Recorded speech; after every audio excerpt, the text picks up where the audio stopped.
وخيدات. ሰላም ተኸታተልቲ ባና ሜንታል ሄልስ ሎሚ ኣብ መደብ ውህደት መፂናኩም ኣለና ምስ ክብሪ ኣብ ሳብሪና ዮርዳ ኣድያም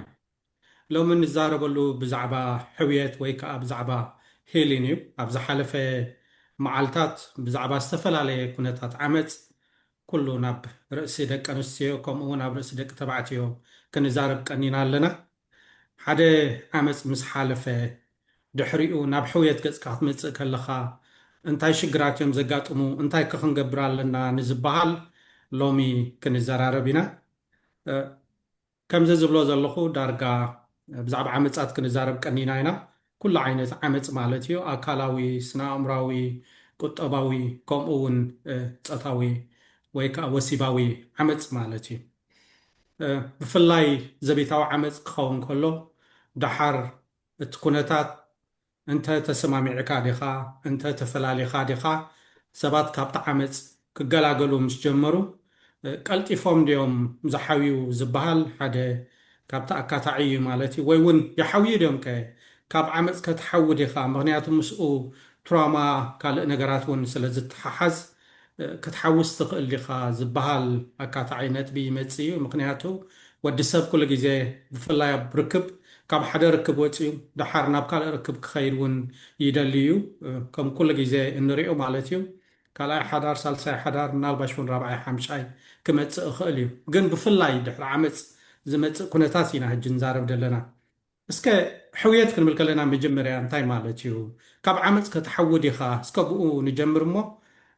ሎሚ ክብራ ኣባእኻ ክጅምረ بأربعة أزبر تعتا جميل كان لو معلتي كاب عمت حويت انتاي مالتي كاب عمت كتحولي خا بتاقل يترجم راز غللت هو تحوي كالي إذا مالت جن بسلا زي بلو مالت هيكون أنا بوزحت تروما بوزح ناي قانقوا ناي تجرني قانقوا عندهم كستايز قبروا أسترجموا أنا بوجناي تصبغ جرات ترداني ما ترجم بسلا تقصلي حوخ لي أتي تصبغ جرو كن أنت عارخيبو مالتي أنت بسلا جن مساخ خلو خلي ስለዚህ ኣብኣት ብቐርብ ኣብታ ታቆስ ጥቓታ በሰላ ገለ ነገር ነታ ናይ ቅድሚ ሕጂ ቁስሊ ዘሰዓበትልካ ኩነታት ኣብቲ ዙርያ እንተ ደኣ መፅዩ ንዑ ዝመስል ነገር እውን እንድሕር መፅዩ ምስቲ ነቲ በሰላ ዝፈጠረልካ ኢንሲደንት ወይ ድማ ንዑ ዝመስል ኩነት ዘለካ ርክብ ወይ ዝምድና ግን ከምቲ ቅድሚ እቲ በሰላ ዝነበረካ ከምቲ ቅድሚ እቲ ቁስሊ ዝነበሮ ከይከውን ይኽእል ስለዚህ محዋይ ማለት ሲ ኩሉ ነገር በቃ ኩሉ ተደምሲሱ ደጊም እቲ ዝሓለፈ ከም ዘይሓለፍክዎ ክነብር ክእል ማለት ዘይኮነሲ ነቲ ዝሓለፍካዮስ ናብ ግቡእ ኮንቴክስት ወይ ድማ ናብ ግቡእ ኣጠማምታ ወይ ግቡእ ስፍራ ሂብካ ግን እሱ ነቲ ናብራዊ ኣብቲ መዓልታዊ ናብራኻ ነቲ ናብራዊ መዓልታዊ ውሳኔታትካ كم ذي تلوكا ويدما كم ذي يقدعك dysfunction كم ذي جبركا كون كاخت كيد مخالي محواي مالت تنبر فتي متدمسيسو كم ذي نبر خوينو مخاد مالت هيكونن سلازي بحتيرو حويت كنو بلغلنا نت نبسلاسي مسوز نبركا relationship مستن incident ويدما مستنت بسلاز فترالكا زمدنا فتي مويو يغيري محواي مالت جن ولا قات زمدنا تتغيره اتما علتاونا براخا كتصلو جن ايكل اكان ويدما ايجت اكان مالتي بدفنش يكالي وكالي جن مسرح يوسدي هو ምናልባሽ ምስ ሕውየት ክንዛረብ ከለና ዝበዝሐ ግዜ ስንታይ ዝመፀካ እቶም ዝዕመፁ ሰባት ነቲ መስርሕ ኩሉ ምስ ሓለፍዎ ምስ ተፈላለዩ ድዮም ወይ ከዓ ምስ ተገላገሉ ካብቲ ዓማፅ ዝበሃል ሓርቆት ኣሎ ኣብ ገለ እዋን ርዳእካ እዩ ኣነስ እዚ ከምዚ ክገብረኒ ምክንያቱ ኣብ ገለ ከዓኒ ግዜ ይነውሕ እዩ ብፍላይ ኣብቲ ናትና ሕብረተሰብ ክትመፅእ ከለካ ምስቲ ንዛረበሉ ኩሉ ግዜ ዓንድታት ንብሎ ሕብረተሰብ ሃይማኖት ምናልባሽ ካልእ ነገራት እውን ተፈልዩ ወይ ተፋቲሑ ተፋቲሓ ከይበሃል ንነዊሕ ንኺስካ ኣሲርካ ገለ ትፀንሕ እሞ ዳርጋ ይሃሴካዩ ሕጂ ምስ ተፈለኻ እትሓርቆት እውን ኸውን እንታይ ኮይኑ ቀልጢፈ ደይ ይገላገል ነበርኩ እንደይተርፈኒ ነበረ ሰኒ ድሓር ኣብ ገለ እዋን እዚ ሰብ ዝንዓይስ ከምዚ ክገብረኒ ፈትወኒ እኳ ዝብሎ ነይረ ተሓርቆሳ ኣሎ ኣብ ገለ እዋን እውን እቶም ድዕምፁኻ ሰባት እውን ብኩሉ መለክዖ ትሪኦም ከለካ ስኒ ትሕት ዝበሉ እውን ክኾኑ ይኽእሉ እዮም ወላ እኳ ኩሉ ሰብ ማዕረ እንተኾነ ሕጂ እተሓርቆት እቲ ሓሊፍካ ምናልባሽ እቲ ምቕባል ዝበሃል ነገራት ኦኬ ኮይኑ ኣሎ ሕጂ እንታይ ክገብር ኣለኒ ጥራሕ ናብ ዝብል ነገር ክትመፅእ እውን ግዜ ይወስደልካ ክኸውን እዩ ምናልባሽ ምስዚ ተተሓሓዘ እኳ እንተዘይኮነ ትራውማ ቦንዲን ትብል ነርኪ ሳብሪ ዓንተ ወይ ቦንዲን እውን ኣሎ ሳምታይምስ ዘይክትፈለ እውን ትኽእል ኢኻ እሞ ደኣ የዋፃኒ ድዩ በይነይ ከይደ ሓብየ ስኒ ተፈልየ ምናልባሽ እንተተመለስኩ ድበሃል ሕቶታት እውን ኣብ ርእስኻ ክመፅእ ይኽእል እዩ ሕጂ ነዚ ነገራት እዚ ስኒ ክብዳህ ከኣል ድዩ እንታይ እዩ ክግበር ዘለዎ እስከ ሳብሪ እዛ ናይ ትራውማ ቦንዲንግ እንታይ ኢና ክንብላ ብትግርኛ ድሓን ክሳዕ ንፈልጣሲ እቲ ክስታይ ድዩ እቲ ናይ ኣእምሮ ጥዕና ንብሎሲ ምሽ ዓማፂ ተዓማፂ ዘይብሉ ወይ ከምዚ ፀቓጢ ዝፅቀጥ ዘይብሉ ገለ እንዴት ናይ ኣእምሮ ጥዕና ሕጂ ኣብ ከምኡ እንድሕር ኣቲና ግን ኣብ ዝኾነ ናይ ዓመፅ ዘሎ ዝምድና እቲ ክስታይ ቁር ክንርድኦ ዘለና ኮይኑ ስማዓኒ እቲ ሓንጎልና ሲ በቲ ናይ ፔን ኤንድ ፕሌዥር ፕሪንስፕል ዝበሃል ኣሎ ምሽ እቲ ናይ ቃንዛን ናይ ባህታ ኩሉ ግዜ ንሕናስ ተረዲእና ዲኻ ተረዳእናስ ካብ ቃንዛን ናብ ባህታ ኢና ንጎይ ቃንዛ ዘበለ ንዑ ከነፈኽሶ ወይ ንዑ ኣሊና ናብ ባህታ ዝኾነ ባህታ ዘበልና ነቲ እምሮናስ ዘተሓዳድእ ወይ ሩፍታ ክስማዓና እዩ ኩሉ ግዜ ቃንስና ማለት ሕጂ እንታይ ይኸውን ክስታይ ሕጂ ዝኾነ ዝምድና እንድሕር ካብኡ ናብኡ ዘዋናጭፈካ ተኮይኑ ሓደ ዓይነት ኤነርጂ እውን ሓይሊ እውን ንህበካ ሕጂ ኣብ ዝኾነ ዝምድና ሲ ከምኡ ከምዚ ሓፍ ኮፍ ደለዎ ከምዚ ክስታይ ከምዚ ኤክሳይትመንት ከምዚ ሓደ ነገርሲ ከምዚ የባራብረካ ወላ ከምኡ ብከምኡታት ኮይና ዝወላ ፊልምታት ንርኢ ተኸታታሊ ፊልም ገለ ከምኡ የነቃቕሓካ ገለ ድሕሪኡ ገለ ስምዒትካ በቃ ይወድቕ ሓፍካ የብልካ ሽዑ ትሕጎስ ተሓዝን ከልእኹ ከምኡ ዓይነሲ ቀፃሊ ይኸውን ኣብቲ እምሮና ወላ እዛ ናይ ኩዕሶ ከማ እንደቐኒት ለንቅነ ገለ ኩዕሶ ግጥም ገለ መሲዕራ ገለ እዚ ምሉእ ሲ ካብ እንድሕር ቃንዛኻ ሓፍተይሉ ሲ እቲ ድሌት ናይ ባህታኻ ከዓ ምስኡ ማዕረ ማዕረ እዩ ድኸይድ ከማቻጅእሉስ ኩሉ ግዜ ሰኣሉ ትሓፍ ኮፍሲ ከምዚ ናይ ሮለር ኮስተር ምሻሎ ናይ መናፈሻት ከይድ ከለካ ዝሰለል ገለ ከምኡ ዓይነሲ ከምዚ ሂወት ዘለና ኮይኑ ይስማዓና ሕጂ ናብኡ ክምለሲ ከምኡ ዝህበና ተኮይኑ ዝምድናና ወላ መሓዙትና ክኾነ ክእለ ንዕቁትና ወላ ብሓዳር ገለ ሽዑ ንሕደየለ ተኮይኑስ እቲ ክስታይ ካስቲ ዕገርግረካ መንፈስካ ናብኡ ክትምለስ ትደሊ ሕጂ እንታይ ማለት እዩ ይርዳእካ እኳ እዩ ዘይ ናይ ጥዕና ምዃኑ ግን ናብኡ ምሽ ትኸይድ ወይ ናብኣ ምሽ ትኸይድ ትባሳጮ ገለ ሽዑ ድሓር መሊስካ ከዓ ካብቲ ሰብ ከዓ እትረኽቡ ከዓ እቲ ባህታ ከዓ ሽዑ ሕጂ በቃ ከምዚ ማስቲሽ እዩ ዝኸውን ምክንያት ክልት እዩ ዘለዎ እቲ ሰብ ሓደ ተኮይኑ ግን ኩሉ ግዜ እንድሕር ሕያዋይ ተኮይኑ ድሰምዓካ ተኮይኑ ምሻሉ ከምዚ ኣይ ባህታ ኣይ ቃንዛ ምሻሉ ከምዚ ክልትዩስ ከምዚ በቃ ከምዚ ሰላማዊ ዝኾነ ነገር ክስታይ የብሉን ኮ ከምዚ ሓፍ ኮፍ የብሉን ሕጂ ዝበዝሕ እቲ እምሮና እንድሕር ንሱ ለሚዱ ወላ ብናይ ደቂ ኣንስትዮ ተሪእና እንድሕር ተዓሚፀን ነረን ምስ ሓደ ነረንሲ ብድሕሪኡ ከም ዝበልካያ ሳሚስ 5 ግዜ ወላ ይምርዓዋ ገለ እሞ ሰላማዊስ ኣይመርፃን እየን እንድሕር ርኢና ወላ ብድሕሪኡ ዝመርፅኦ ሰብኣይሲ ከምኡ ዝመሳሰል ባህርያት ደለዉ እዩ ሰላማዊ ተኮይኑ ግን ክስታይ ይኮን እቲ እምሮአንሲ ይሕርብተን እሞ ይስልችወን ከምኡ ድብላ ብዙሓት እየን ሕጂ እቲ ናይ ኣእምሮ ኩነትን ከመይ መስርሕ ናይ ኣእምሮስ ክርዳእና ንኽብል ኢለ ንሳይ ኣታ ትፈጥራ ደላ ዮርዳን ሓንቲ ነጥቢ ክውስጠላ ነዛ ሳብሪና ዝበለታሲ እቲ ናይ ትሮማ ቦንዲንግ እንታይ ዲ እቲ ኣእምሮና ነቲ ፑል ኤን ፑሽ መስርሒ ይለምዶ እዩ ሕጂ ኣብ ዓመፅ ዘለዎ ዝምድና ከዓ ኩሉ ግዜ ኣይኮነን እኳ ዓመፅ ዘሎ ዋላ እቲ ሰብ ከየለልዮ ነዊሕ ግዜ ዝወስደሉ እውን ሰላም ኣሎ ህኮትካ ኣሎ ሕጂ ክልቲኡ ኣሎ ማለት እዩ ሕጂ ኣብቲ ሰላም ክኸውን ከሎ ኣብቲ ህኮት ክኸውን ከሎ ከመይ ገይሩ ናብታ ሰላም ኩነት ክኣቱ እዩ ዝፅዕር ማለት እዩ ኣብቲ ኩነት ህውከት ክኾን ከሎ ከዓ ከመይ ገይሩ ካብ ኣወፂና እታ ሰላም ሕጂ ይለምዶ በቃ ይለምዶ ካልእ ከዓ እንታይ እዩ እቲ ናይ ዓመት ፀገሙ ሲ ኣብ ከምኡ ኤንቫይሮንመንት ምስ ኣተኻ ሓንሳብሲ እሱ ትለማመዶ እሞ እቲ ዘይንቡርሲ ንዕኻ ልሙድ ይኸውን ማለት እዩ ሕጂ ካብኡ ክትእለ ወይ ከዓ ዋላ እውን ምስ ኣልካ እንታይ ከዓ ኣሎ ብዙሕ ግዜ ንዕዘቦ እቲ ናይ ዓመፅ ናይ ሂሊንግ ናይ ሕውየት መስርሕ እውን ሊንያር ኣይኮነን ዋላ ምስ ወፃ ካብቲ ዓመፅሲ ተመሊሰን እውን ናብቲ ዓመፅ ይኸዳ እየ ምክንያቱ እቲ ትሮማ ቦንዲንግ ንብሎ ዘለና እቲ እምሮስ ንከምኡ ሲ ተዋሃሂዱ እዩ እቲ ዘይንጉርሲ ንጉር ገይርዎ ማለት እዩ ሕጂ ነዚ ከዓ እቲ ዋላ ካብ ዓመፅ ምውፃእ እውን ቀሊል ነገር ዘይኮነ ክብሪ ፅቡቅ ገይሩ ገሊፅዎ እዩ ግን እንታይ የተሓሳስበኒ ሲ ኩሉ ግዜ ሲ ኣብ ዓመፅ ዘለዎን ዝምድና ምስ ነበርናስ ከመይ ጌርና ክንሓው ንኽእል ኢና ንብል ግን ኣብቲ ዓመፅ ዘለዎ ዝምድና ከይነኣቱ ሲ ከመይ ጌር ከምዚ ብዙሕ ግዜ ከምዚ ናብ እቲ ሓደ ዕንወት ምስ ተፈፀመስ ካብኡስ ከመይ ጌርና ንሓዊ ገለ ይኸውን ኣብ ክንዲ ከመይ ጌርና ኸ ካብቲ ኣብ ዓመት ዘለዎ ዝምድና ምእታውስ ክንድሕን ንኽእል ካብ ሽግርመ ምስ መፀ በሰላም ምስ ኮነ ቁስሊ ምስ ኮነ ከመይ ጌርና ንሓውሲ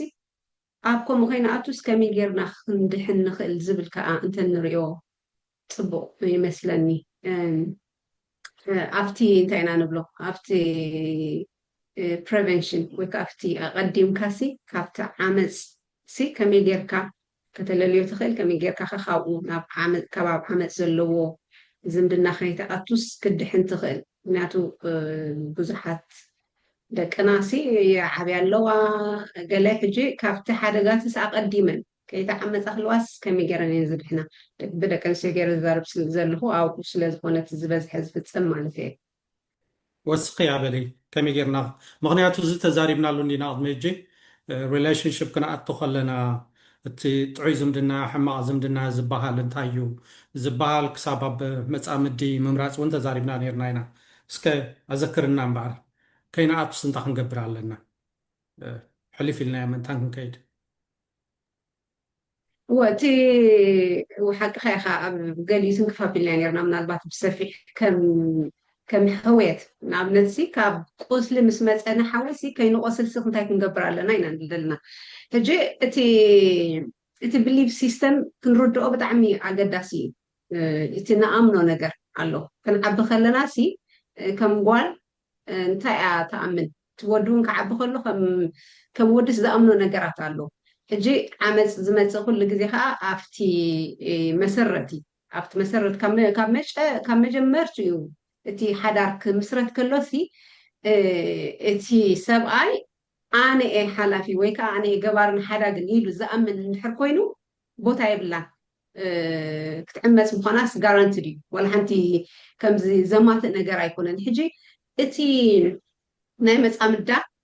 ወይ ከዓ ናይ መፃምድቱ ብሊፍ ሲስተም ክርድኦ ኣዝዩ ኣገዳሲ እዩ ካልእ እውን ከምዚ ብዙሕ ግዜ ከዓ ሓዳር ክንገብር ስለ ዘለና ዕድሜና ስለ ዝኣኸለ ገለ ኢና ሓዳር ንገብር እምበር ነቲ መፃምድትና ክንፈልጣ ከዓ ግዜ ብዙሕ ኣይንወስድን ኢና ምክንያቱ ኣይትፈልጦንቲ ጠባይ ኣፅዋይ ኣብቲ ሓዳር ምስኣተኻሲ እቲ ሽግራት ቀጢፉ ይፍጠር እንድሕር ዘይፈለጥካያ ተፋሊጥካ እውን ንጋዳ እዩ ናቱ ዝኾነ ብድሆታት ኣለዉ ግን ብዙሕ ግዜ ከዓ ከስተውዕሎ ከለኹ ከዓ ኣብዚ ሕብረተሰብና ከዓ ጥራይ በቃ ክኸውን ከምዚ ንገብሮ እምበር ከመይ ጌርና ንገብሮ ድሓርታይ ክኸውን ገለ ኣይነድህበሉን እኳ ደኣ ብዙሕ ካብቲ እቶም መፃምድትን ላዕሊ እቲ ዝግበር ውራይ እዩ ዝያዳ ዘገድሰና እዚ እውን ኣሎ ትካልእ ከዓ ክስኻትኩም ክትምልኡ በይነ እየ ይዛረብ ኣራይ ምናልባሽ እዚ ትብልዮ ዘለኺ ኣገዳሲ እንድዩ ግን እዚ ኩሉ ሓሊፍካ ተፋቂርና መን ክፈልየና ተባሂሉ ኣብቲ ሓዳር ምስኣተኻ እዩ እቲ ቦክስ ዝጅምር ዘሎ እቲ ዝበዝሐ ግዜ ወይ እቲ ምፅራፍ ግን ካብ ሓደ ነገር ምስ ኮነ ሓዞ ዝኸውን ኮይኮነ ክትኣልዮ ከለካ እቲ ዝበለፀ እዩ ከምዚ ትብልዮ ዘለኺ የወርዲ ሳብሪ ዓንድታት እንዲዮም ዝረኣይዋ ደለዎ ፍሽኽ ትብል ኣላ I know حنساب صنحي أديم نباخي صابرين عن تويد بالك حنسا قداسي تاني رازا ذا بليجر بين تبالسي بزح جزء نري عين بفلاي أبتي عمس كمتسك الله خاني دكر يبلاوي تصرف تصنحمو حدا نجر مسجبر الله ومسجبر تلو شعو حقوسي بالكمزي لك راسم عزق النخف ريسي على كمزي أبكي خاص أبدني عينت درف دي أخوينا كم لا مثلني هجي كمزة عينت بليجر بين ويت بين بليجر سي معرخون لأيو زخيد سكا باك نابتي حوية أديام أبزح حلفة أبقى فيديوس طايس كله بزعبة حوية أبقى من الواش تذكر كات صبغات نقرات الله أنا أقول سكا نقرنا بزعبة حوية انتاي درايك نعخي حويد أبقى في الساعة وسلام زياراتي حتى دلي هلا سامي حجي إتي حويت مالي سقرنيو قال زتحاسا خايو قال اللو مالت ندي ناب حويت خيد شعب دهريو حجي إتي حويت كان ذا كبر عبد الزبالة سقيلو ترسعوي دمسس تبلومو خمزي نبرا زخون أيكونن مخنياتو تتومو كوركايو نقر سلازولو نابي مو خطقو مطيخا قدن كهولي شعو قن أسو كتنكاف كله وين عو زمسل نقر كما تسأخلو بخمي خات ملس وي بخمي خات تريو كمزي تبدا حلال دي خامليسكا شعو نتقان زخانو تخلو رسع كاري خا أبقات شمبام وي جينا بأبو كتريو خالحاسي يشتتاكاي خا نخمي خات تتقمولو يوسني بزيلو باتجن أنا تي حويت كابتي مسارات يوزي جمر تي زخونة سب قلعة خلو وي قلعة خلا مسبونا دن زلوهم زمدنا انتس كمزي أقدمو كي تحاسي خيتا قدأت انكلا وي كي تحاسي خيتا قدأت انكولوس أقدمو كريو كم بوبو نفسو خاتحين مس نفسو زلو وي مس نفسا زلو زمدنا كتعي اتي مس ولدي زلو زمدنا أزيو اتي تزبازحة كفالو أو زوسة حجي تأبقزا خاطريو اتي مس ولدها زلكا زمدنا ندحر بوزح نقرو زي طعي ندحر دا خوينو مغنياتو ولدي دكراس نفكرنا قلعو مستولدو زتسمعني عقبت زتسمعني سمعت كقلطي كأني قال مش نبلينا معري أقل قداموت كمز نقلعو وي كنا خلو من كنحبحبو وي كنعمطو من أبانا يزمركوس حجيتهم قداموت نقلعو زحبحبو ولا دخون يخول يوم توم قداموت زعمطو خا ولا دخونس يخول يوم حجي عمد ببزحي مش عارف ببزح كفالاتو أبزنا يمدب وحدات سلازرة أنا يو حجيتي تمردات أنا عندها سفحي يمدز عنو بر عمدتي مستي تصوتها وخستا يطرح إنا نتحاحزون يرنا حانتو قال تعمد حدا ودي يعمدها كالا عينة عمد زولو سلازي مثلنا ولدي ندقنا نعمد كوينو أيرد عناني حجي كابا آيات جمر سلازي اتي ولدي مسقولو زولو زمدنا حدا قلعة وي حانت قلعة مشالو زتفلالي عينت عمد كوردون زي كوردان أبانا زمركوس معري دما اتناي حويت عمنا ولا قا أبت أخل سب قال مسكونكا ناتكا ردي تبغسو كله نجر أفلوتو زحتت انتخونه أجين إزون نابتي ناي جزية كل عندنا نخا يتححزي مالتي تاناي pain and pleasure نتي نحنا بمتايك أي يطلبوا ولدينا مجمرتا نريهم نقولهم كمزي كل جزيسي أبقلت أبتأمينا نمبرو نتوم قلو نحنا أبدعي كنتات كنهلو خلنا توم قلعو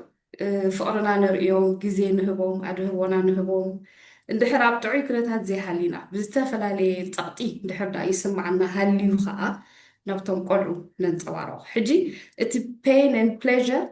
نهبو مالنا مالتي نتوم قلعو الصوم لك خمسة مسانا زرع أيوان زل مدوان أبتزم دناتاتهم ينتوارو محازوت كقبرو يعرف كقبرو قال خلو دا قبوزو خمت خلو كم زي مس قبوزو سي صراحة زودانا خاي مثلنا مش عارف خمزي نبلعهم نستيهم نخدنهم قلز نبرنا الصبح لهم كقبرو مش جمرو بقى قبيز اللي عندي قبيزات اللي دا إلنا خا نقرفو كم بحجز زيرو يلو كال زجمر صراحة كم زلنا نرسعون عبند كم زي أبزم دناتاتي انتايو كيكا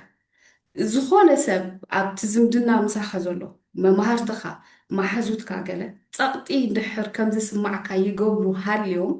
እቶም ወለዲና ንቆልዑ ክንነግሮም ዘለና ዝኾነ ሰብሲ ፀቕጢ ከምዚ ስማዕካ ክገብር ግቡእ ከም ዘይኮነ ሕጂ ነዚ ሸለል ኢልና ኢና ንሓልፎ ኢቭን ካባና ክመሃርዎ ከም ዘለዎም ንርስዖ ሕጂ እንድሕዳ ፀቕጢ እንዳለመደ መፅዩ ወይ ፀቕጢ እንዳለመደት መፅያ እቶም ቆልዑ ኣብ ዝምድናስ ፀቕጢ ብዘለዎ ዝምድና ክነብሩ ይኽእሉ እዮም ፀቕጢ ዘይብሉ ዝምድና ጥዕና ድዩ ዘይጥዕና ክትሓዋወሶ ንቡር ይኸውን ማለት እዩ እዚ ኩሉ ተሰጊሩ ግን ካብ መጀመርታ ኣነ ናይ ሕይወት መጀመርታ ኣብ ፀቕጢ ከም ዝነበርካ ክትርዳእካ ከላየ ክትፈልጥ ኣለካ ምሻሉ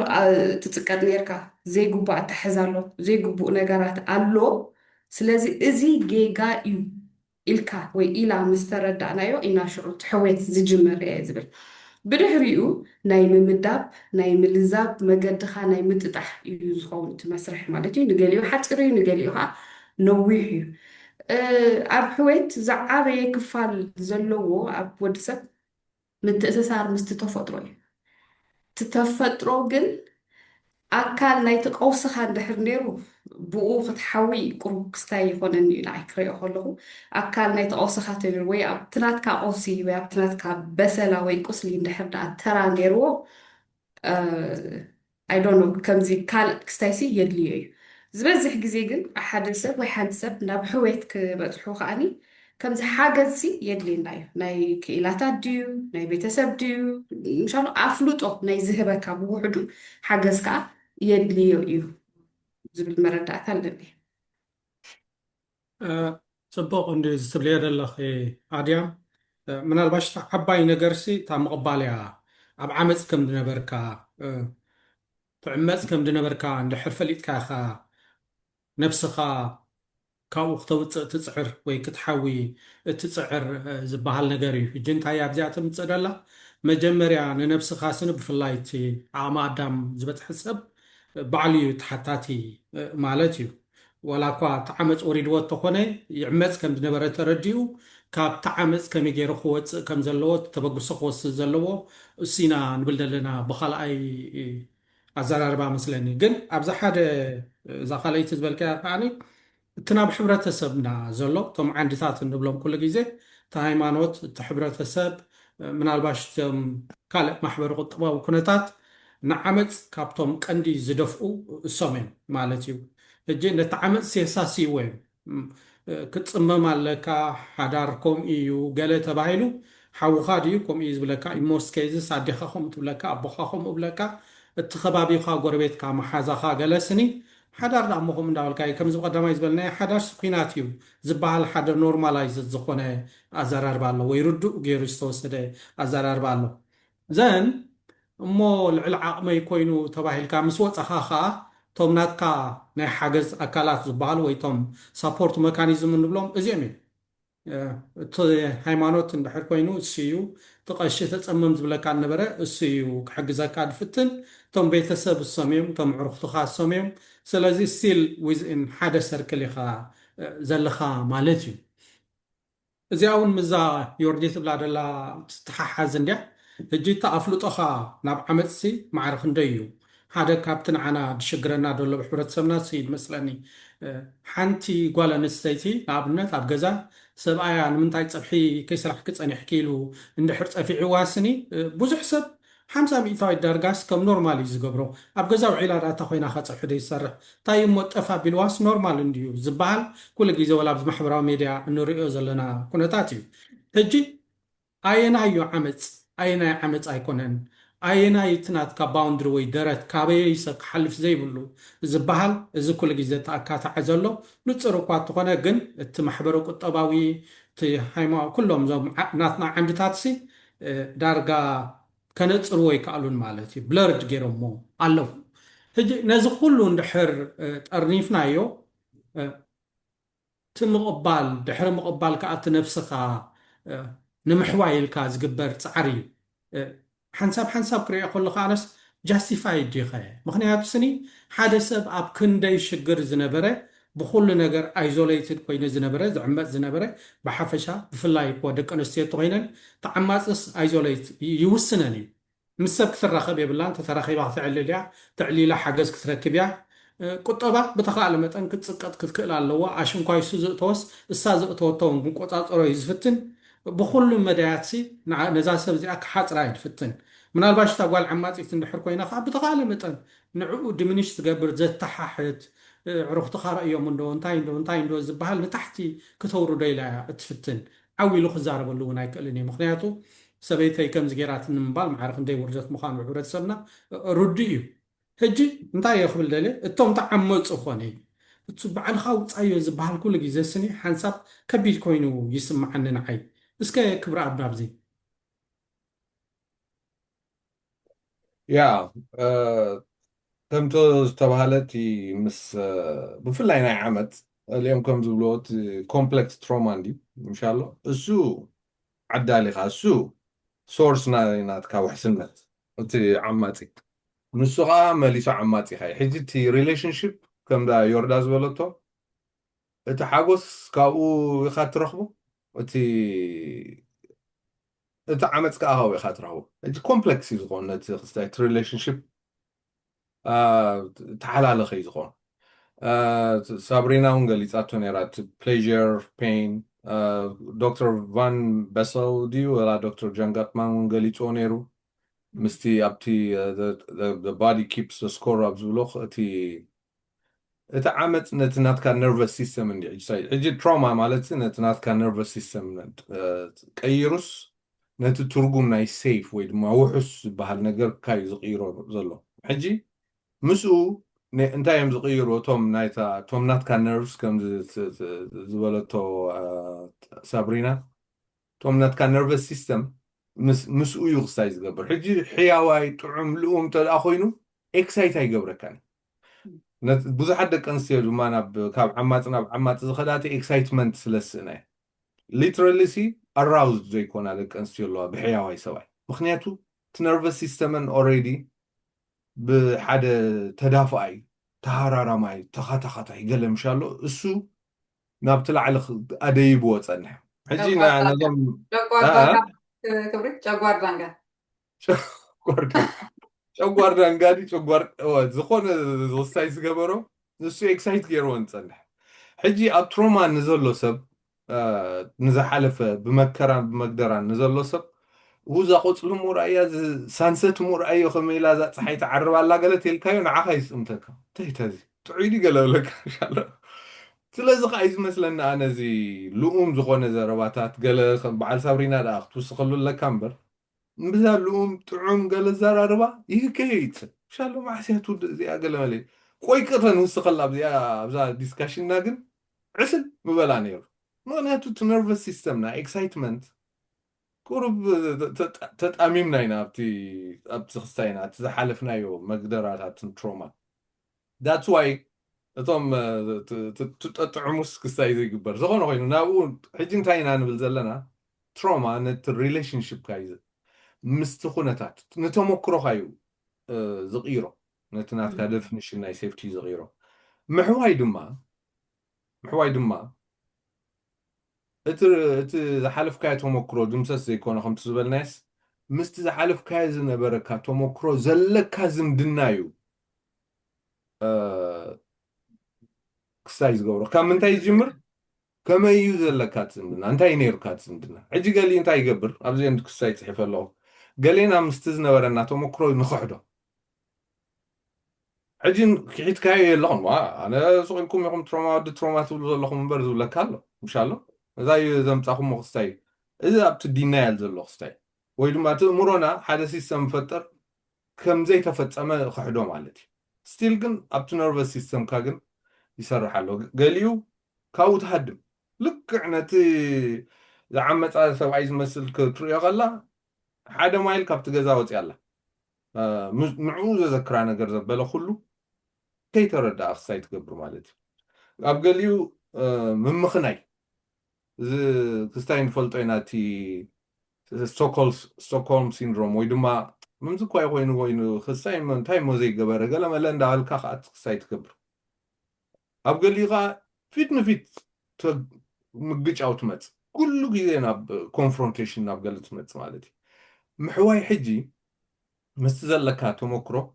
زيوم نابزيوم vulnerable زغورخا ناب مخناي ديو ناب مخحدي ناب مغريچ اودي ناب مهدام دي كابوسي سخن يلكا اتوم فتناتات ابزوري خاب كواخلو اتقنع زخونه وسادي ناي موساد سغومت موساد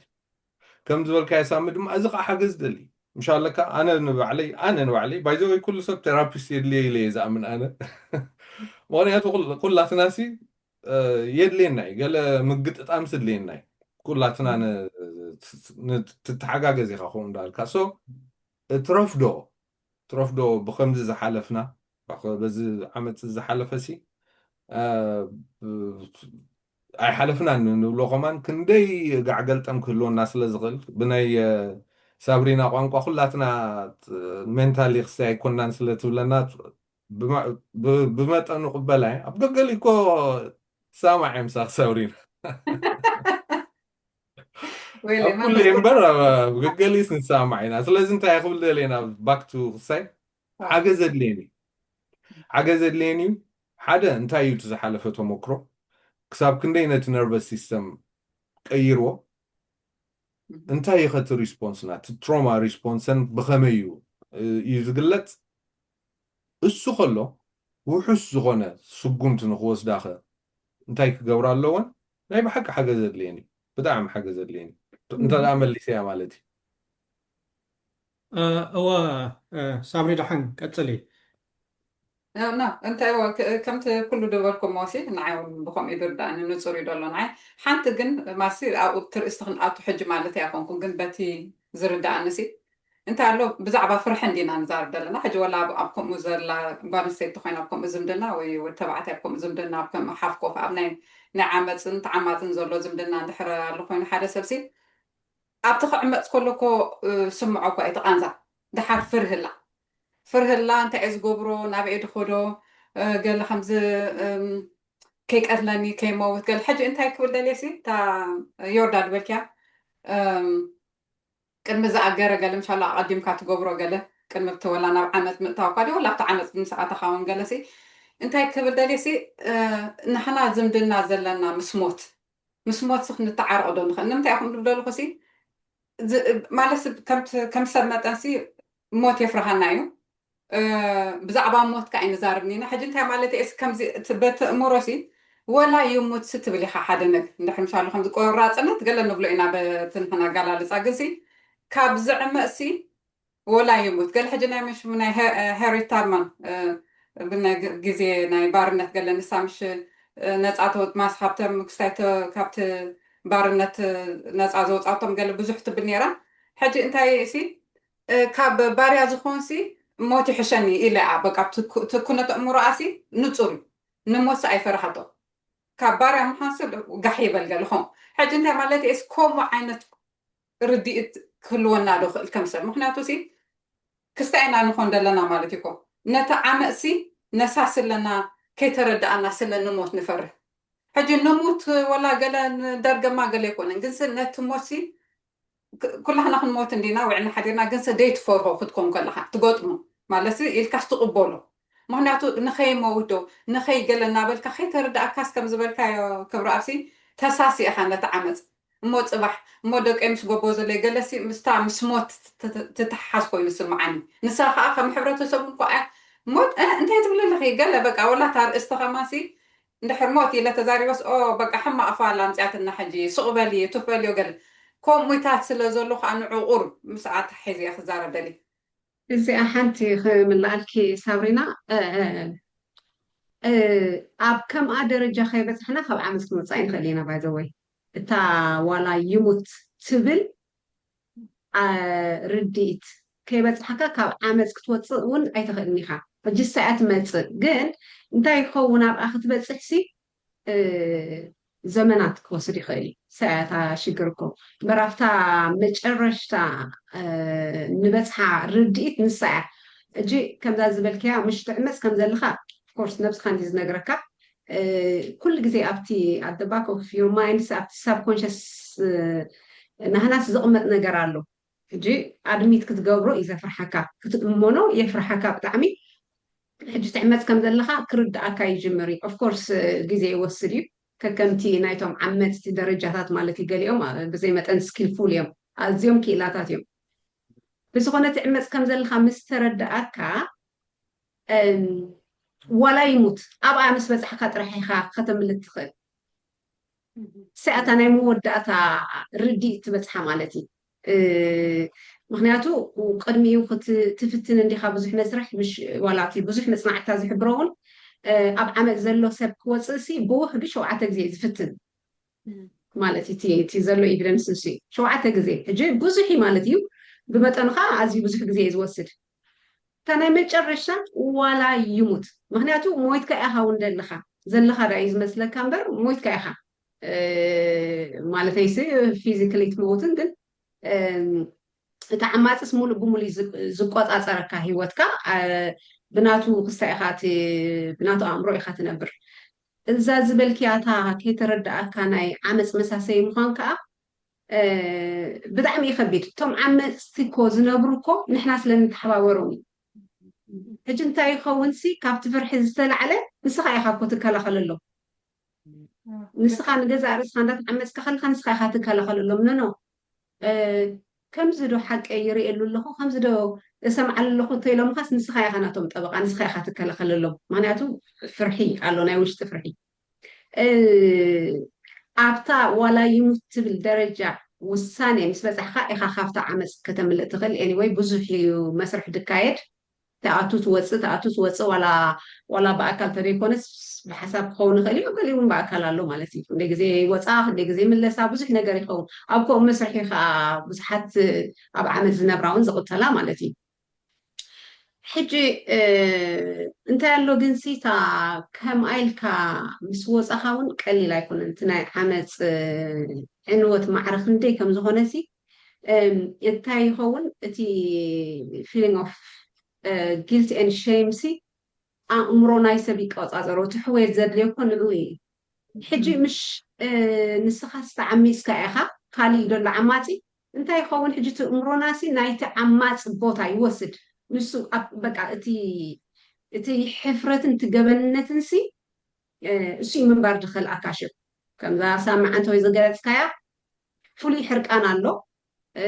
فولي قوه له فولي حزن له كابزق توسي حاجة زد لكا already انت يخونسي بأكل توسي كابتنا عمس بوتا قل بأمرخ عند حر دي حاوخا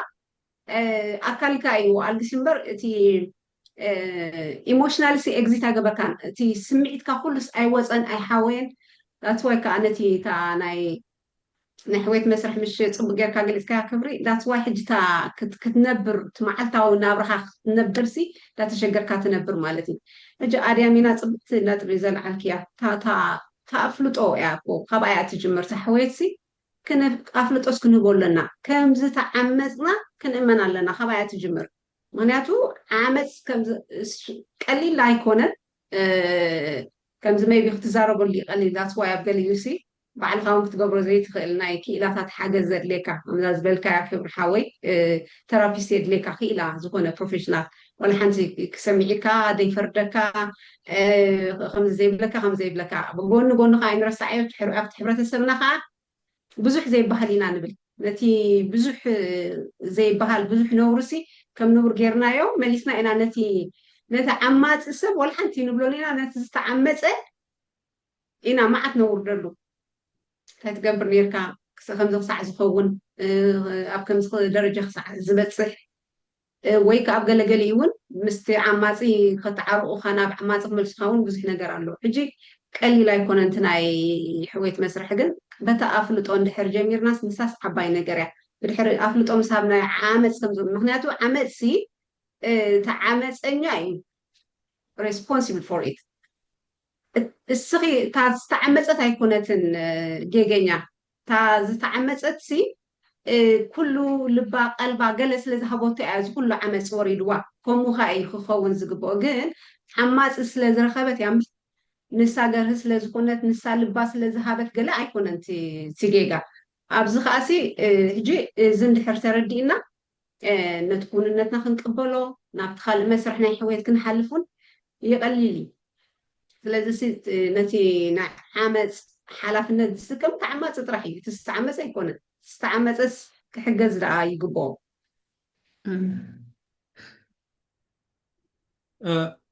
ዳርጋ ዝተተሓሓዘ እንዲ ዝንዛረቦ ዘለና ግን እቲ ኣገዳሲ ነጥብታት እንታይ ይመስለኒ ከምዚ ዮርዲ ዝበልከዮስኒ ኣብዚ ናይ ዓመፅ መስርሕ ሰብ ይወፅእ ካብቲ ዓመፅ እሞ ይምለስ ይወፅእ እሞ ይምለስ ክብሪ ኣብ ፅብቕቲ መግለፂ ይብላ ኣሎ ኩሉ ግዜ ካብቲ ዓመፅ ትወፅእ ከለካ ምናልባሽ እውን ክትሓዎ ከለካ ስኒ እቲ ምስቲ ዓማፅ ዝነበረካ ርክብ ምናልባሽ በሰለካ ዘይክኸይድ ይኽእል ይኸውን እዩ ወላ ድሕሪ 5 ዓመት ተዓሚፅካ ነርካ ድሕሪ 5 ዓመት ካብ ምስ ወፃእካ ስለ ዓመፅካ ክትዕልል ከለካ ስኒ ክምለሰካ ክእል እዩ እቲ ትራማ ኩሉ ስኒ እቲ ስምዒታት ክመፀካ ክእል እዩ ትቃንዛ ግን እቲ ዝነበረካ ሪሌሽንሽፕ ትርክባት እንታይ ይመስል ምስቲ ዓማፂ ነቲ ዓመፅ ዝነበረ ወላ እኳ ተሓታት ተዘይኮንካ ግን ስለምንታይ ኢኻ ክትኣልዮ ዘይከኣልካ ብምንታይ ተቆፃፂርካ ቁጠባዊ እንታይ ይገብር ነይሩ ኣካላዊ ስነ ኣእምራዊ ኩሉ ነገራት እቶም ንብሎም ነገርሲ ከመይ ገይሩ ይሒዝካ ከመይ ገይሩ ኣይዞሌት ገይርካ ነዚ ነገራት እዚ ነዚ ዝነበረ ርክባት ሪፍሌክት ተዘይገይርካሉ እንተዘይተዛሪብካሉ እንተዘይዳህሲስካዮ እሞ ከዓ ድሓር መፍትሒ ተዘይረኪብካሉ ምናልባሽ ኣብዚ ዝበሃል ዘሎ ናይ ትራማ ቦንዲንግ ናይ ስቶክሆልም ሲንድሮም ኣውታት ገፅና ኢና ንኸይድ ሕጂ እቲ ዝኸፍአ ነገር ግን እንታይ ይመስለና ኣነ ወላ ወፂኻ ዓብየ ኢልካ እንተዘይዳህሲስካዮ በቃ ካብዚ ዝተገላጊለ ሕጂ ሓድሽ ሪሌሽንሽፕ ሓድሽ ርክብ ክምስርት እየ ኣብ ዝበልካዮ ስቲል እቶም ነገራት እትኦምስ ኣይደንቲፋይ እውን ክትገብሮም ኣይትኽእልኒ ኢኻ ማለት እዩ ክተለልዮም ኣይትኽእልኒ ኢኻ ኣብ ገለ እዋን እውን ከምዚ ናይ ፕሌጀር ፔይን እውን ክትሪኦም ትኽእል ኢኻ ዛስ ዋይ ዝበሃል ዘሎ ከዓኒ ገለ ኣብ ዓመፅ ዝነበረ እሞ ዘይሓወየ ስቲል ነቲ ዓይነት ርክባት ነቲ ፔይን ፕሌጀር ወይ ፕሌጀር ፔይን ይደልዮ እዩ እንብሎ ዘለና ኮይኑ ስማዓኒ እቲ ካልእ እቲ ክሕግዘካ ዝደሊ ሰቢ ወይ ክሕግዘካ ዝኽእል ወላ እኳ ትውሳነ ኩሉ ግዜ ካብቲ ሰብ ተኾነ ተሓገዝ ግን ኣድላይ እዩ ነዞም ዝነበሩ ርክባት ንክትደህስሶም ንክትርእዮም ከምኡውን ንካልኣይ ግዜ ንከይመፅካ ከመይ ጌርካ ክትከላኸለሎም ሰብ ንዕኡ ክትርኢ ክሕግዘካ ክእል እዩ ፅቡቅ ሓገዝ ክበካ ክእል እዩ ዳስ ዋይ እቲ ቴራፒ እንብሎ ዘለና ማለት እዩ ኣገዳሲ ዝኸውን ምዝ ዝተሓሓዝ ኣድያም ተወሳኺ ንድሕር ኣለኪ ኣባኽያ ያ ኣብታ ናይ ሓገዝ ዝበልናያሲ ከምዚ ከይነርሕቆ ኩሉስ ብቴራፒ ጥራሕ ዝኸውን ከዓ ኢልናሲ እንሻሎ ካባና ርሓቕ ዝበለ ከይኮን ምክንያቱ ከም ሕብረተሰብ እውን ገና እቲ ናይ ቴራፒ ጥቕምታቱ ሓገዙ ገለ ሴርናስ ኣይወዳእናዮም ዘለና ፍርሒ ኣለና ንፈርሑ ብዙሕ ነገራት ኣሎ ብፍላይ ኣብዚ ናይ ምዕራብ ምስ ደቅና ከይወስዱልና ዶ ንዓይ ከምዚ ከይገብሩልና ብዙሕ ምሻሉ ከምዚ ካብ ሓቂ ካብቲ ኩንነት ዝረሓቐ ንፈርሖ ኣሎ እንድዩ ቅድሚኡ ግን ዋላ ከምዚ ከም ውልቀ ሰብ እቲ ኣፍሉጦ መሃብ እውን ንባዕሉ ዓብዪ ሓገዝ እዩ ኣነ ኣብ ጎረቤተይ ኣብ ጎነይ ዘሎ ሰብ ኣብቲ ሂወቱ ዝዕመፅ ዘሎ ወይ ትዕመፅ ዘላ እንድሕር ዳኣ ኮይና ይሪኦ እንድሕር ዳኣ ሃልየ ኣፍሉጦ ክህብ ከለኹ ነቲ ሰብ ዓብዪ ሓገዝ እዩ ምናልባት ሽዑ እቲ ዝዕመፅ ዘሎ ሰብ ዘይክሪኦ ይኽእል እዩ ዘይክርድኦ ይኽእል እዩ ወይ እውን በንፃሩ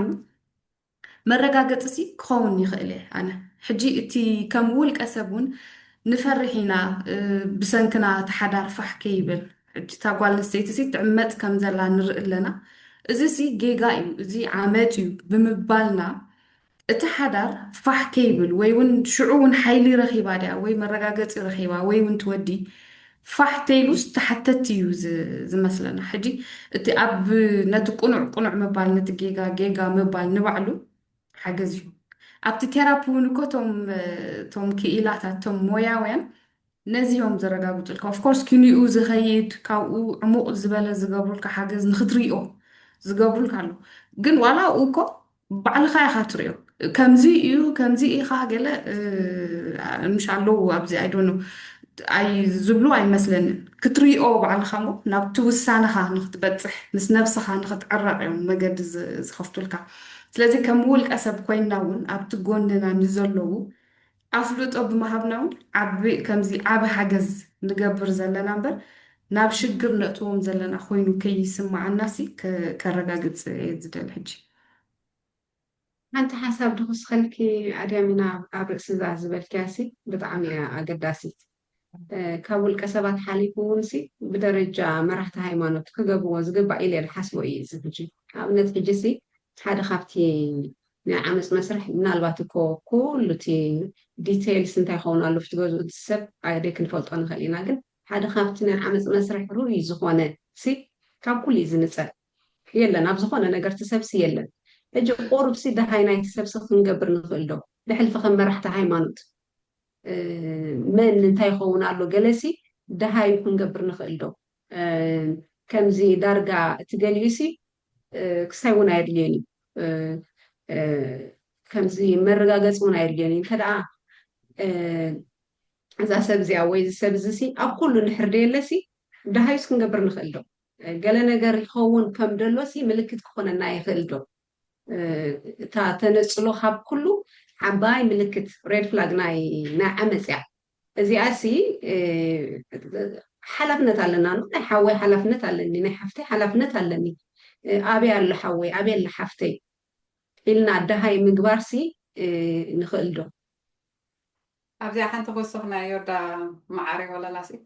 እዚ ናይ መርሕቲ ሃይማኖት ምሳሌ ክስታይ መፂለይሲ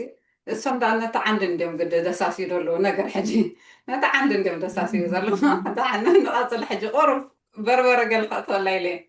በቃ ወፂን ክደ ሕጂ ቁሩብ ደነፊ ስልኪ አብሪና ኣነ ዋላ ብዚያሲ ከምኡ ሓስብ ፀኒሐ ዮርድስ ከምዚ ምሻሎ እቶም መራሕቲ ሃይማኖት ዋላ ኩሉ ምሻሎ መምሃራ ንብል ገለ ኩሉ ንብል ሕጂ ከምዚ እቲ ብላዕሊ ኦፍኮርስ ዘለዎም ተራ ኣዝዩ ዓብዪ ብፍላይ ምሻሎ መራሕቲ ሃይማኖት እንድሕርዳ ነቲ ዓመፅሲ ዓመፅ ይብልዎ እንድሕርዳ ጀሚሮ በቃ ከምዚ ኣነስ ዝዕመፅ ሰብ ብድሕሪኡ ዓብ ለውጢ ኣብቲ ቁጥርሲ ክንርኢ ንኽእል ኢና ያ I think ኣነ እውን ክነጥር ካብኣ ከለኹ ከኣትዋ እታ ሕጂ ናብ ምንታይ ኢና ንኸይድ ዘለናት ሕውየት ከም ውልቀ ሰብ ካብኡ ናብ ተራ ሕብረተሰብ ኣብቲ ሕውየት እንታይ እዩ ኢና ንኸይድ ዘለና ኮይኑ ስማዓኒ ኣሎ እሞ ከምቲ ተባህለ ዓመት ኣብቲ ሕብረተሰብ ክእለ እንተደኣ ኮይኑ ብሽሙ ክንፅውዖ ክንክእል ኣለና እሱ ድማ እታ ምሻለካ ግዳይ ዘዝኾነት ኣምፂኻ ናብ ቤት ሕውየት ክትወስዳ ዘይኮነት መስርሕ ክኸውን ዘለዎ እቲ ዓማፂ እዩ ኮንፍሮንት ክኸውን ዘሎ ሕጂ እቲ ዓማፂ ዝበዝሕ ግዜ ከም ሰብ ከም ገለኒና ክሳይ ንሪኦ ዘለና እሱ እቲ ፀገም ዘመፅእ ዘሎ ሓደ ካብቲ ፀገም እሱ እዩ ወይ ከም ሰብ ትሪኦ ካብ ባህርስ ምስቲ ሰብ ትገጥም ማለት እዩ ካልኣይ ድማ ኣላይሽፕ ወይ ድማ መቃልስቲ ዘይብልካ ትኾን ከምዚ ኣብ መንጎ ሰብኣይን ሰበይትን ወይ ድማ ናይ ደቂ ኣንስትዮ ሙቭመንት ወይ ገለ ምሻሎ ከምዚ ናይ ማርች 8 ገለ መለ ክኾን የብሉ ናይ ሕብረተሰብ ጾር ይኾን ዘሎ ኢለ ዝኣምን ኣነ ብወገነይ ከምኡ ምስ ዝኸውንካ እዩ ሕውየት ክመፅእ ዝኽእል እምበር ምትፍናን ከምፅእ ይኽእል እዩ ኣብ መንጎ ኣንስትን ኣብ መንጎ ሰብኡትን ዘሎ ዝምድና ክኸውን ኣይኮነን ዘሎ እቲ ሰብኣይ ወይ ድማ ሕጂ ኣብ ናይ ሰብኣይን ሰበይትን እንዲና ሶሪ ኣብቲ ስታቲስቲክስ እውን ዋላ ኣብቲ ሜል ፕሪቪሌጅ ኣብቲ ሓለፋታት ናይ ወዲ ተባዕትዮ ገለ ምስቲ ባህልታትናን ስርዓታትናን ምስታይ ይገብር ስለ ዘለኹ ናብ ወዲ ከዛዝዎ እየ ነቲ ዓማፂ ምስና የቕሬታ ኩሉ ከምኡ ከም ዘይኮነ ሃይላይት ገይረ ማለት እዩ እቲ ዝበዝሕ ግና ብምዃኑ ሕጂ ክንመልሶ እንተደኣ ኮይና ነዚ ነገር እዚ ከም ማሕበረሰብ ብሽሙ ክንፅውዖ ኣለና ንዓመፅ ኣላይ ከዓ ክንገብር ኣለና ኣብ ኩሉ ማእዝንሲ ክህሉ ክኽእል ኣለዎ ነዚ ነገር ዝድግፍ ደቂ ኣንስትዮ ጥራይ ስለ ዝተዛረባሉ ዓመፅ ጠጠው ክብል ዝብል እምነት የብለኝ ምትፍናን እኳ ዳ ይኸምፅእ ናይ ወዲ ተባዕታይ ተራ ክህልዎ ክኽእል ኣለዎ ኣነ ናተይ ፕራይመሪ ሮል ዝብሎ ኢንሻሎ ከም ወዲ ተባዕታይሲ ንወዲ ተባዕታይ ኖ there is a better way of ዝበለፀ መገዲ ኣለዎን ሰበይትኻ ተፍቅረሉ ኣብቲ ብፍላይ ሃይማኖታት ክመፅእ ከሎ ንባዕሉ እቶም ብሃይማኖት ገይሮም ዝዕምፁ ነቲ ቃል ወይ ነቲ ሃይማኖት እዮም ዝዕምፅዎ ኢለ ኣነ ዝኣምን ፐርሰናል ምክንያቱ ኣብ ንሓድሕድኩም ተጋዛዝኡ ንሓድሕድኩም ብፍቅሪ ተመላለሱ ንዝብል ጥቕሲ ዘሊልካስ እቲ ሰብኣይ ግን ነታ ሰበይቲ ግን ከም ድላዩ ይግበራ ኢልካ ክሳይ ምግባር ንባዕሉ ስፕሊቲንግ ኦፍ ሄር እዩ ዘሎ ኣብቲ ጥቕስታት እየ ክብለ ክኣቱ ዝደል ዘለኹ ተረዲኩምኒ ስለዚ እሱን ባዕሉ ዕመፅ እዩ ዘሎ ኣነ ዝብል እቲ ሃይማኖት እዩ ዝዕመፅ ዘሎ ዘይኮንኩ ዝብል ዘለኹስ እቲ ሓለፋታትና ሲ ወላ በቲ ሃይማኖት መሳርያ ጌርና ኢና ንጥቀመሉ ዘለና እምበር ኢትስ ኖት appropriately እቲ ሃይማኖት ንከምኡ መሓላልፎ የለን ኢለ ዝኣምን ስለዚ ብሓፈሽኡ ናብ ምንታይ ክመፅእ ደልየ ዓመፅ ከም ማሕበረሰብ ተራ ማሕበረሰብ ዓመፅ እንተደኣ ከኣልዮ እንድሕር ኮይኑ ብሽሙ ንፀዋዓዮ ኩላትና ድማ ኣብ መንጎ እዝን ዘይኮነ ኩሉ ብሓደ ግንባር ብሃይማኖታዊ ግንባር ክመፅእ ክኽእል ኣለዎ ዓመፅ ሓጢኣት እዩ ዝብል ብማሕበረሰብ ክመፅእ ኣለዎ ዓመት ነቲ ማሕበረሰብ ዲስኢንተግሬት ገብሮ ይበታትኖ እዩ ዝብል ብኩሉ ማእዝን ክመፅእ ክኽእል ኣለዎ እቲ ዓመፅ ብሓደ ጥራይ ብሓደ ኣንግል ጥራይ ክመፅእ የብሉን እየ ዝብል እሱ ከዓ እቲ ናይ መወዳእታ ፍታሕ ዘምፅእ እቲ ሽዑ ተን ግዳያት ከም ዝበልናዮ ካብ ግዳያት ናብ ዕዉታት ናይ ምስጋር ናይ ሕውየት መሰርሒ ድማ ማዕሮ ማዕሪኡ ክኸይድ ኣለዎ ባህላ እየ እዎ ከምዚ ትብሎ ዘለኻ ክብራ ኣብቲ ዓመፅ ምናልባሽ ኣብ ውልቀ ሰብ ተሪእኻዮ ነቲ ብላዕሊ ኮይኑ ዘሳስዮ ዘሎ ዓንድታት ሸለል እንዲኻ ትብሎ ንዕኡ ሸለል እንድሕር ኢልካየት ውልቀ ሰብ ከዓኒ ዋላ ሓንቲ ሓደ ክልተ ውልቀ ሰብ ቀይርካ ስኒ ነቲ ሲስተም እንተዘይስተኻኺልካዮ ዝቕየር ነገር የለን ምናልባሽ እዚ ካልኣይ እውን እዚ ደቂ ኣንስትዮን ደቂ ተባዕትዮን ፈላሊኻ ምርኣይ ኣብ ገለ እዋን እውን ናይ ሓደ መክሰብ ናይ ሓደ ክሳራ ወይ ከዓ ናይ ሓደ ክሳራ ናይ ሓደ መክሰብ ጌርካ ምርኣይ ኣብኡ እውን እትሽግር ዘሎ ዝመስለኒ ኩሉ ግዜስ ከምዚ ተተፋነንቲ ኮይና ኣብ ገለ ክትሪኦ ከለካ ተን ደቂ ኣንስትዮ መን እየን እንድሕር ኢልካስ ተን ኣዴታትና ተን ኣሕዋትና ተን ደቅና ገለ እየን ኖ ሕጂ ኣቕሪብካ ዘይምርኣይ ባህር ኣሎ መስለኒ ብፍላይ ናይቲ ዓማፃይ ንሓደ ነብሲ ወከፍ ዝኾነ ሰብ ጓል ኣንስተይቲ ዝዕምፅ ብፍላይ ጓል እንድሕር ኣላቶ ጓል ተዘይብሉስ ኣደላቶ ኣትሊስት ኣዴኻ ተትዕመፅ መፂ ሓደ ገው ተዘብላስ እንታይ ተሰማዓካ እንተትብሎስ እንታይ በለየ ኣነ ዝብል ኣነ ኩሉ ግዜ ስኒ ጓለይ ኣላትኒ ንጓለይ ዝዕምፃ ሰብኣያ ይኹን ዝኾነ ይኹንሲ ወል እንታይ ገበርክዎ እየ ዝብል ሕጂ ብኸምኡ ዓይነት ስለ ዘይንሪኦ ይመስለኒ ኣርሒቕና ንሪኦ እሞኒ ከምዚ ናይ ክልተ ተፃረርቲ ጋንታ ጌርና ኩሉ ግዜ ንሪኦ እዚ ነገራት እዚ ተዘይኣሊናዮ ምናልባሽ እቲ ዓመፅ ጥራሕ ኣይኮነን ዘይጎድል መስለኒ ወይ ዘይእለ ወላ እቲ ሕውየት እውን ኣይእለን እዩ ከምዚ ንብሎ ዘለና ወላ እቲ ሕውየት ኣብቲ ሕብረተሰብ እዩ ዝስረት ዘሎ ኣብቲ ሃይማኖት ዝስረት ኣብቲ ናይ ሕብረተሰብ ሓገዝ ዝስረት ኣብቲ ኣብ ከባቢና ዘለው ሰባት ይስረት እሶም እንተዘይተቐይሮም ከዓኒ ወላ ሓንቲ ነቲ ሰብሲ ምናልባሽ ካብ ሓደ ዓመፅ ወፅየ ምስ በለ ዘና ኣብ ካልኣይ ዓመፅ እዩ ዝኸይድ ዝበዝሐ ግዜ ዳርጋ እንዳወዳእና እንዲና ንኸይድ ዘለና እስከሞ እንታይ ደኣ እዩ ሽግር ንኽብል ሳብሪ ወላ መፍትሒ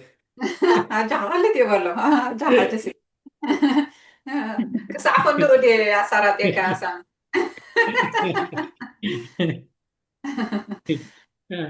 እዋ እጅ እቲ ሕብረተሰብሲ ከመይ ጌርና ኤንጌጅ ክንገብሮ ኣለና እዩ ኣብ መጨረሻ ዝመፅእ እዋ ኣብዚኣ እንታይ ክውስኽ ደልሲ ኢሎም እንዲኦም ማለት ዝኩሉ ወላ ምስቲ ምሻሎ ናይ ክብሪ ኣብ ድበላታ መወዳእታስ ከምዚ ንኩሉ ተኣስር ኮይና ተሰሚዓትኒ ግን ኣብቲ ውልቀ ሰብ ከዓ ከነተኩር እታ ክስታይሲ ከነዚኣ የወዳ ከማ መራጎዲት ገበርክያታ ናይ ሞት ወላ ጋሕ ይበሲ እምቢ ንዓመፅ እሳ እኳ ኣይደለ ምሻሎ ኣብ ዝኾነ ማለት እዩ ወላ እቲ ስርዓት ናይ ኤርትራ ዘሎ ወላ ብሓዳር ገለሲ ማልእሳ ኣደላ ምስ ሞት ናይ ሞት ኣርእስቲ ክንገብር ኣለና ሳኒ በቃ ንዓያ ክብል ደልዩ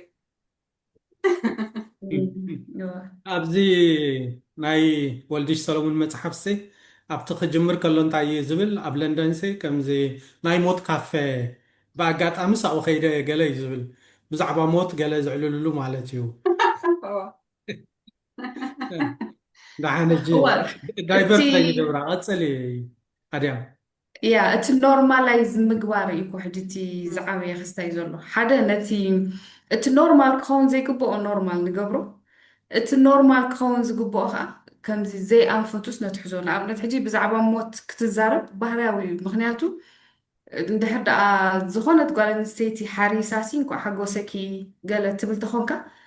ነታ ሞት ከዓ ልክዕ ከምኣሲ ክትቅበል ኣለካ ማለት እዩ ክትርድኦስ ይግባእ እዩ ከማን ኣብ ብዙሕ ንሰምዖሲ ክትመውት ኢልካ ኢኻ ትውለድ እዚኣ እንድሕር ደይንርዳኣ እንድሕር ደኣ ኮይና እታ حدش قلعة ወይ حداس قلعة ክትወለድ ከላ celebrate ምግባር ሲ ከምዚ ኣይተረዳእና ኣሎ ማለት እዩ ካልእ ነቲ እቲ ሞት ከዓኒ እቲ ሞት ከምዚ ኩሉ እቲ ኣካላት ደው ኢሉ ገለስ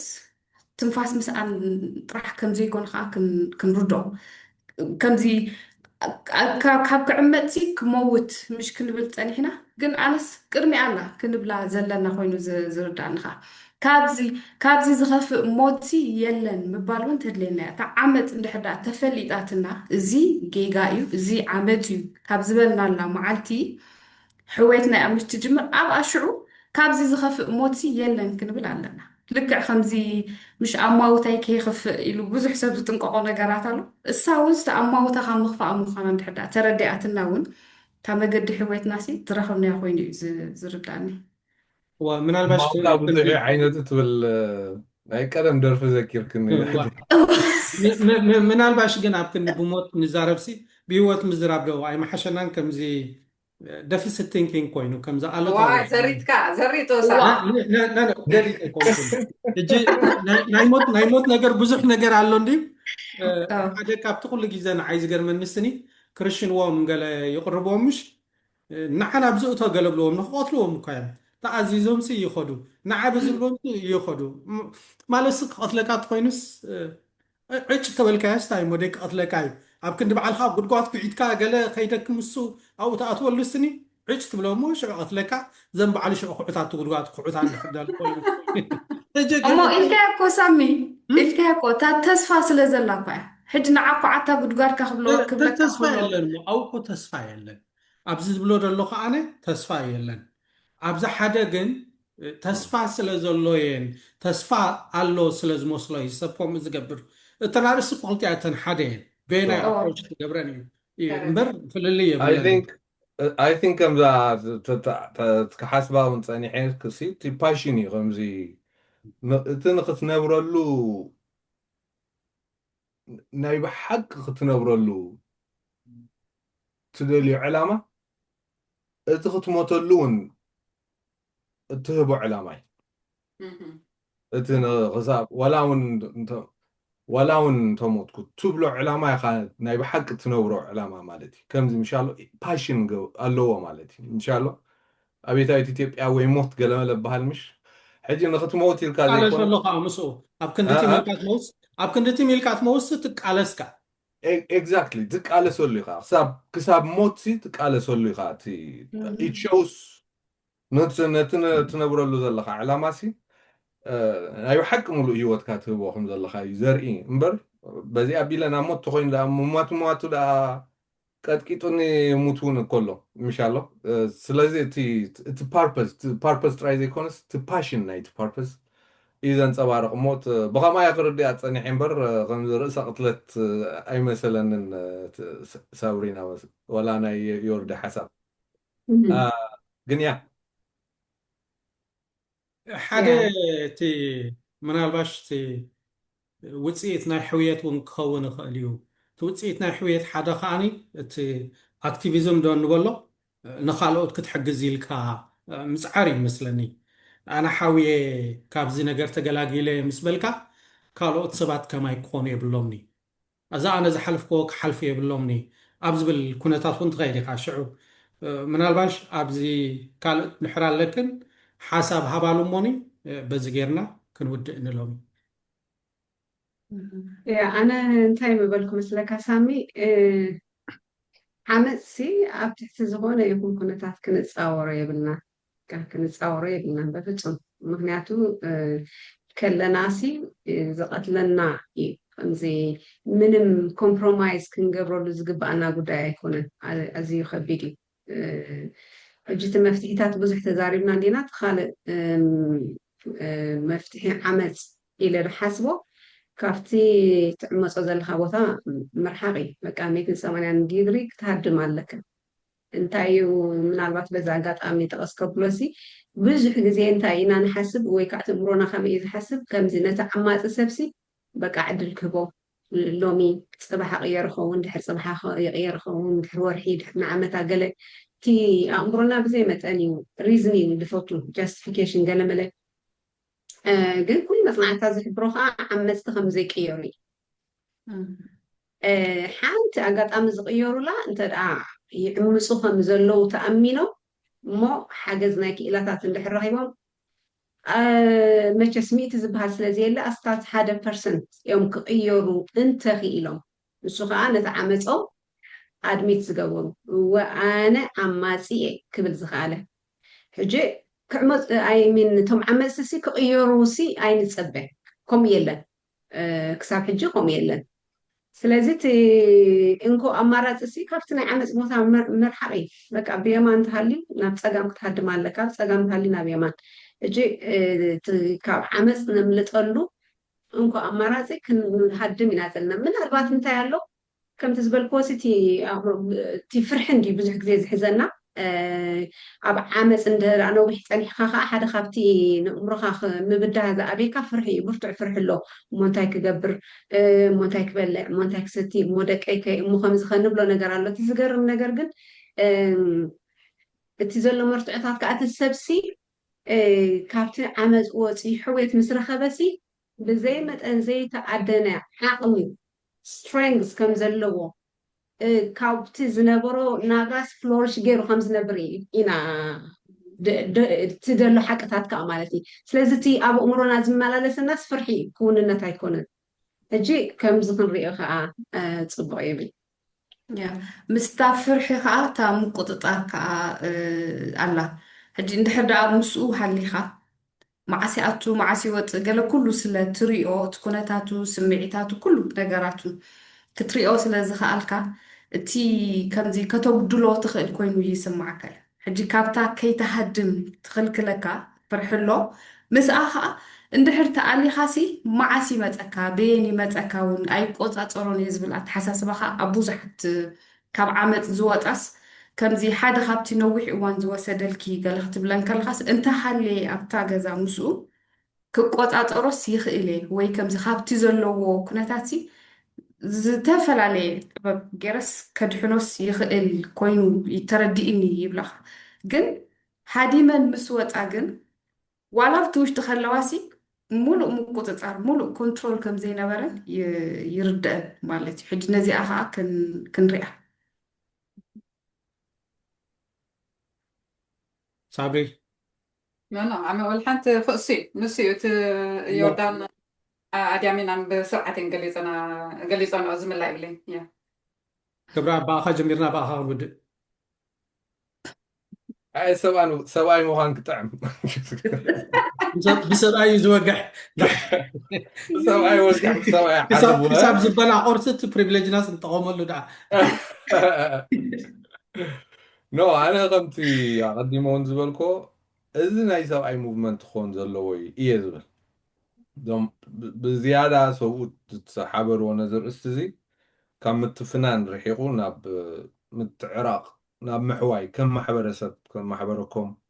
ናብ ምምፃእ ክመፅእ እዩ ኣስ ቨርሰስ ዘም ወይ ድማ ንሶምን ንሳተንን ካብ ዝብል ክንወፅእ ተዳ ኮይና ሰብኣይ ክስለፎ ኣለዎ እቲ ቁኑዕ እቶም ኣፒለይ ድማ ነቶም መራሕቲ ሃይማኖትን ንኹን መራሕቲ ኮሚኒቲ ትቁኑዕ ትምህርቲ ናይ ተዋሂድካ ምንባር ክመሃር ኣለዎ ኢለ እየ ዝኣምን ሳልሳይ እታ ከም ውልቀ ሰብ ንሕና ከም ውልቀ ሰብ ድማ ኣብ መንጎ ደረት ትበሃል እያ ግን እታ ደረት ሓንቲ ኣብነት ክነግረኩም ኣሕፅር ኣቢለ ኣብዚ ጎረቤተይ ኣለዎ 80 ዓመት ሕጂ እኳ ነብሱ ምሓር እሳይ ኮይኑ ኣብታ ክዓፅድ ከሎ ነቲ ሳዕርሲ ንእሽተይ ኣላቶን እያ በታ ጥቓ ጎኒ ምስኡ ዘላ ይዓፅደለይ ዓፅዳ ልክም መበላ እሞ ሕጉስ ዝብል ብጣዕሚ ሕጉሰኒ ካብኡ ተላዕለ ድማ ከመይ ዝበለ ዝምድና ክሳይ ጌርና እታ ምስጢርታ ይመሲልኩም እታ መስመር እያ ኣብ መስመር ኣብ መንጎ ክልቴና ዘላ ኣብቶም መንጎ ገዛናን ገዛይን ዘላ መስመር ክገብራ ከሎ ንዓ ሓሊፉ ክገብራ ከሎ ክሳብ ክንደይ ናይ ፍቅሪ ህያብ ምዃኑ እያ ተርእየኒ ማለት እዩ ዝበዝሕ ግዜ ደረት ከምዚ መኸልከሊ መታፋነኒ ገለመለ ጌርና ኢና ንገልፆ ኣብ ትርጉሙ ማለት እዩ ግን ግቡእካ ትፈልጠሉ ግቡእ ናይ ሰብ ድማ ተኽብረሉ መስመር እያ درت اجي انا سي ناريام سي ناي اريام مرجعات كخبرو يزلن كلا امارات يولن I have to just respect ناتا مرجع ناتا وساني ناتا قلن ناتي حلفنت كنالو الساز دليتو رايك قبرالني لن تدا خصاي قبرو لخو خوينا حلفنت يكون ويد ما انا اريام نمقيار حلفنت يبلين ناي ناتي حلفنت كن ناتي مقيار ناتي within me اوشت ايدلو حجا امونغو حلفنتن امونغو ريسبكتن امونغو responsibility and respect زلو مسمر تدا تردينا نبقاسلو زيكونس نفاقرلو ينا شعو اريام كابت مسمرع كابت انا كابت ابتناتي حلفنت مزيا قالخ تقورا لي كلا مليس يزدنو كم سبعي مليسو خبتي ابتناتي حلفنت تا معصاتي ناتي حلفنت يا تا مسمرنا قنا ابتناتي حلفنت وتسيلو كقبرو خلو he didn't have to do it ناتو غسا يكونن كقبرو خلو قن زيادة يزفاقرك عجزا درت تباهيلا غسا ولا بعد انت دارينا يو تم درت ولا مسمر تدا زي بلو زرعي تدا اتيو حدا قراتك قال لك سايت الاخوينس مليسي ذكر اخرك اتي نيجاتيف امبليكيشن لوجن اب حدار يفاقر يزبل انا سي كنت قبرو زي قبا زي درتا كنت قبر كلا اريم زيادة يعمل لي ساق سايز قبرو مليسا زخبرون زفكرو سلازي ابو زلنا مردا كمول كسبات منقح مردا سي زيادة يزفقرنا بعلا يمو اول كسب دما سو سايقب اي قلت كوان صبو غيرك دحري هو داردا ردت يا زلا مثلا كبراب تدرت كنبل كلنا سني نمص عمد دخادين فوتوسب زحقسو ነገር زي مغبار ማለት አይቆነን زحقسو ነገር ተገርካስ ነት ፍቅሪ ይዝውስኸሉ ግን ከምዚ ሕጉሶ እንዳፈለጥካ እሞኻ አይደልን እንዳበለካ ኪኑ ዘይ ምስጋሪና ንብለልና ኩሉ ግዜ እምበር ከምዚ ዝበልካ ኩሉ ግዜ አቦታትና ሓርሱ ከለው ስኒ እንዳ ክርስቶስ ኣብ ዑር የብሎም ልክም ክነብለሎም ኢሎም ሓሪሶም ቆሪዮም ሕጉስ ብሉ ግን እንዳሰብካ ግራት ኣቴታ ቆሪፅካ ናብ ግራትካ ኣይትሓፅሮን ኢኻ ከምዘይ ሕጎስ ትፈልጦ ኢኻ ሕጂ እቲ ድሌታት እቲ ክብርታት ናይ ሰባት ንምሕላው እዩ ማለት እምበር ከምዚ ፀፀግዕኻ ሒዝካ ንምኻድ ማለት ኣይኮነን ንብል ዘለና ማለት እዩ እሞ وتتسقمنا صور بدي اغنطر دحراي ناي متقرار ناي دوب ناي قلمله مسكوينات تحزننا يمسلني نيجاتيف امبليكيشن يا تفتر بتغصاين برو حقها هو كل ግዜ ከምዚ ቦርደርሲ ወይ ዶብኮም ምንጭ ናይ ቫዮለንስ ናይ ዓመፅ ስለ ዝረአ ኩሉ ግዜ እዩ ሎሚ ብዛዕባ ዛላምበሳዲ መረብዲ ኢልካ ሰብሲ ፊናት እምበር ፍቅሪ ትዝክርኒ ኢኻ ዳስ ዋይ ደረት ክበሃል ከሎ ብኔጋቲቭ ኮኖቴሽን ብኣሉታ ዝረአ ሕጂ ከምኡ ማለት ولا قطار حمد كاميرتي الكادرفنا مخن ود ሕጂ ከምኡ ማለት ኣይኮነን ኣብ መንጎ ዓራትኩም ሲ መተራስ ጌርካ እዚኣናትካ ንማለት ኣይኮንና ንብል ዘለና ንኽብሪ ንፍቅሪ ንገለ ንማለት ኢና ንብል ዘለና ብፍላይ ከዓ ንዓመፅ ንምውጋድ ኢና ንብል ዘለና እሞ ንሎሚ ዘዳለናዮም መደብ ወደት ኣብዚ ወዲእና ኣለና ምናልባሽ ተዓዘብትና ብሕቶ ብርኢቶ እንድሕር ኣለዎም ኣብ ታሕቲ ከቐምጥልና ፅቡቕ እዩ ንፍልጠት ዝውንኖ እውን የለን ተፈልየ ሓሳብ ኣለኒ ተፈልየ ተመክሮ ኣለኒ ዝብል ሰብ ተሎ ከዓ ክነእንግዶ ከዓ ድልዋት ኢና ሓደ መዓልቲ ካብ ሳብሪና ከማ ንዕርፍ ብሩኽ ምሸት